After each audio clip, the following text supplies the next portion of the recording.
Five important SLE systemic lupus erythematosus questions that USMLE repeatedly asks on various steps, step 1, step 2 and step 3. The hardest one will be discussed at the end, so let's start. Question 1. A young woman with malar rash, joint pains and fatigue. The USMLE will ask the best initial test for this patient. Now some students will jump straight towards anti-DS DNA antibodies or anti-Smith antibodies, but the best initial test is anti-nuclear antibodies ANA because it has more than 95% sensitivity and it's the best screening test, and after we screen then we confirm with specific tests like anti-DS DNA antibodies or anti-Smith antibodies. Question number 3. The question stem will discuss a patient of SLE who has proteinuria, hematuria, and his serum creatinine is rising. Now, the question will ask what renal pathology this patient has. Now, the answer is lupus nephritis, but you should remember USMLE wants you to know that it's class 4 DPGN, diffuse proliferative glomerulonephritis. Question number 2. USMLE will ask which antibody is most specific for lupus. Now there are two antibodies which are specific for lupus, anti-Smith and anti-DS-DNA antibodies. Now I will ask which one is more specific for lupus, whether it's anti-DS-DNA or anti-Smith antibody. Remember, it's always the most specific antibody for lupus is anti-Smith antibody. Once it's positive, the patient has lupus, period.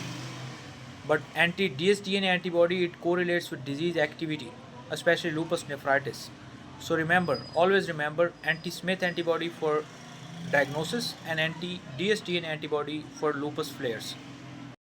DPGN, diffuse proliferative glomerulonephritis, is the most common and most severe form of lupus nephritis that you will come across in patients in SLE. Here the renal biopsy will show wire loops appearance on subendothelial immune deposits. And what is the treatment in this patient? Treatment is steroids plus mycophenolate or cyclophosphamide. Question 4. There will be a question about an SLE patient who has history of recurrent miscarriages or recurrent blood clots, and the question stem will ask which antibodies to check. The answer is antiphospholipid antibodies, mainly lupus anticoagulant, anti-cardiolipin antibody, and anti-beta-2 glycoprotein. And the condition commonly occurs in pregnancy, and the treatment is aspirin with heparin. Question number 5.